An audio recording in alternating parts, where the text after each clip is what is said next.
Hi there, this is Melanie Kidder-Brown. I have this quick little video that I would like to share with you because you're not going to have an orientation. So first off, welcome to the early childhood program, and you will have an orientation for your field, but you're not going to have one before you get started with your first week of classes. So before we even begin, please get out your phone or whatever you do to write down, record any information that you might need for dates. You have an important date that's mandatory that Jan Wolf, who is the coordinator for Block 1, she does all your field sites. They're having a Block 1 introduction to field on September 11th from 9 o'clock until noon, and that is in Whitehall 302. And this is mandatory. This is going to give you all the information that you'll need. Something else that I would like to share with you is that you're probably wondering when you're going to get your field placement. You will get your field placement during the first week of classes. And if you do not receive that, Jan will let you know.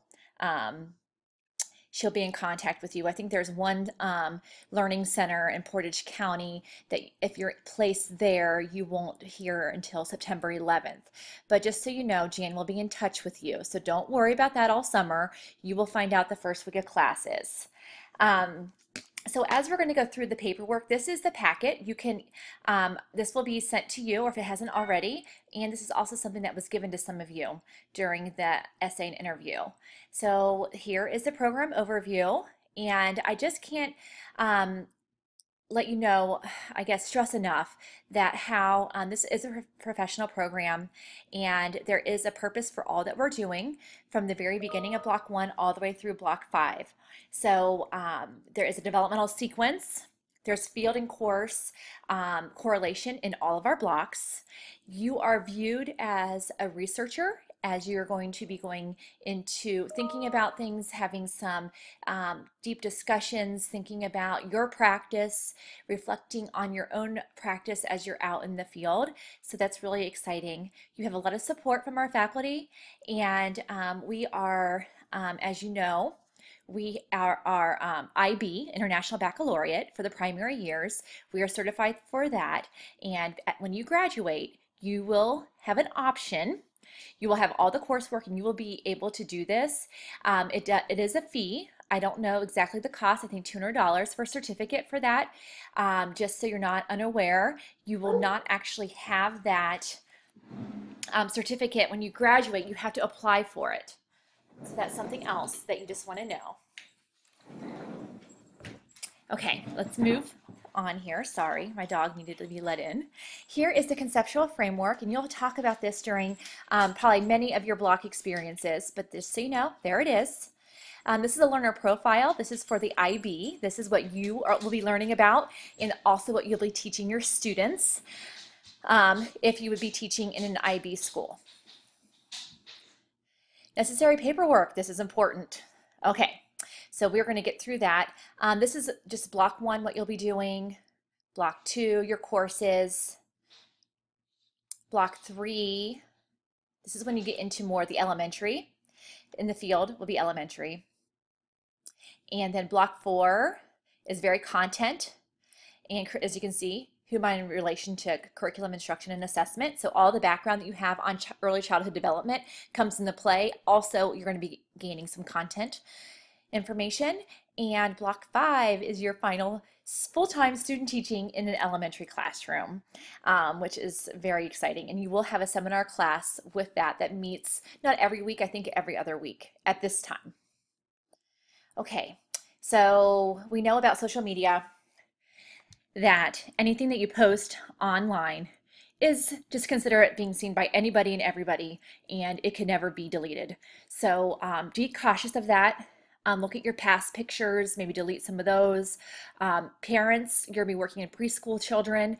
We talk about not friending parents on Facebook because it just becomes a sticky situation. So please consider that as you are posting pictures this summer, and just going back through your Facebook account or whatever you use, Instagram, I don't know what you're using, and just be cautious of that. Employers look at it. The school will look at that the parents of your students will look at it, and you just got to be cognizant of really what is going on there. I've had to have a couple conversations about people using it because sometimes you think that your audience is just, your friends, and it's not. Complaining about your cooperating teacher on there is not appropriate. Complaining about your students about having to get up early in the morning, all those things. Just keeping it really professional, being cognizant that everybody, just considering it is seen by anybody you possibly could think of. Here is the website for the EHS handbook if you need that. And it's really important that you do read it at some point. Maybe this summer might be a good time to do that. Okay, we need you to go and get your criminal background checks. Our goal is for you to have this by the first week of classes. If you already have that, that's great. And if it's not expired, you can still use it. You will need to have a copy sent to you. Once you find your field placement, you will need some placements want them sent to the school. It is under our understanding that if you have a up-to-date background check with your FBI, your fingerprints, your BCIs, and FBI background check, then you have 30 days to get it transferred to that school. So you might have to pay like $5 or something to get it resent, but it would just be safe if everyone would please just get it sent to yourself this summer so you have it to bring to the school, and we need you to have it at the latest September 11th. The goal is the first week of classes, okay? And then once you have your field placement, you can ask what they need, and they will take your one that you have in your hand for 30 days, but within those 30 days, you need to get that other one sent to them if they need that. Only some placements need that. There's a statement of non-conviction. There are prohibited offenses on the back. You need to make sure that you have filled that out and signed it. And if you do have something on there that you're not sure about, it's not Jim Knapp anymore. It's in the VACA office. His name's Mike Englert, Englert. He would be the person to talk to about that. Employee medical statement. This is signed by a physician. Date of employment will be beginning this spring semester, and it's good for 1 calendar year. So actually, it'd be the fall semester. So make sure that you have a physical and that that you have this signed off. So it's a good thing to do this summer. These documents must be completed and handed in the first day of the fall semester. Okay, so we really need them by then. So you have about 2 months to get it done. I know you can do that. Here is the information. The background checks are valid for 12 months. Every semester you need to get this, so you need to be considering that because if you get it right now, it will expire, next July. So you'll have to be thinking about that for next year because you're going to need it for blocks 3 and 4 as well, and then you'll need it for block 5. So you just need to keep making sure it's updated. You can go to the IRC, second floor of the White Hall, and they will do it for you. I think with both, it's about $55. So just so you know, you can start saving up for that. So both background checks must be mailed to you. And like I said, if by the first week of classes you find out that your placement needs it sent to them, then you can go ahead and request it to be sent to them. So if you already have it, you're going to need to request one to be sent to you so that you have it in your hand that first week of classes. Oh, here's the fingerprinting information that's there. This is medical statement for child care centers, okay? Make sure that you have all of this, all of your vaccinations, and I'm sure you do as you are entering the university. I'm sure you have to have all that updated anyway. This is that non-conviction for child care centers and type A homes.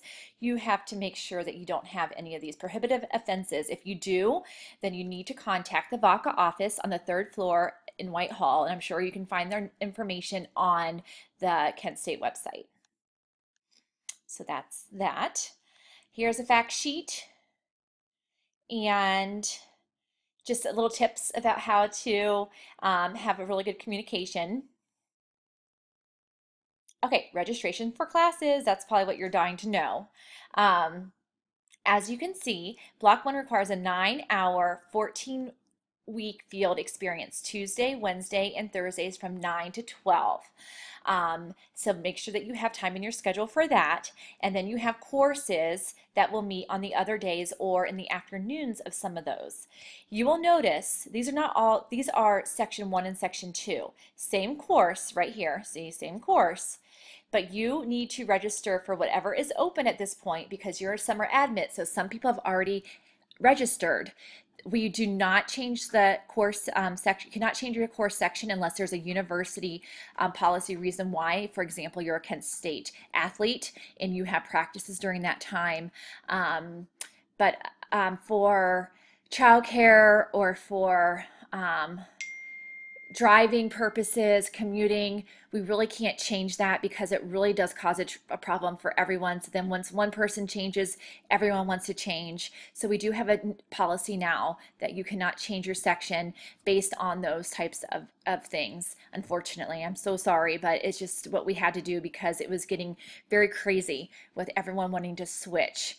So decide which section is going to work for you. I have a feeling one of the sections is probably filled up by now, so you may not have a choice, but you want to make sure that you're in. So if you're section 2 for understanding young children, you need to be in section 2 for integrated arts and social studies, and section 2 for preschool ed, and section 2 for music rhythms and the pre-primary. So really great classes. You're going to love them. You're going to learn a ton, but you need to stick with that.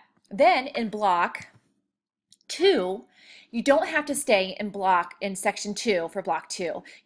When it's time to register for block 2, you need to decide what times are going to work best for you and then register for that section, all section 1 or all section 2. And that continues through blocks 3 and 4. So you can switch your sections every semester, but not within the block. So you couldn't be in section 2 for this course and then section 1 for integrated arts. You have to stay in your section. I hope that makes sense.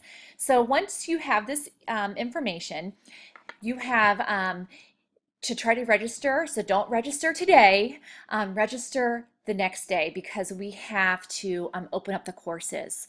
So once you get the email saying that you are registered, then you have been admitted, I'm sorry, then give us a day and then you can register the next day. Okay.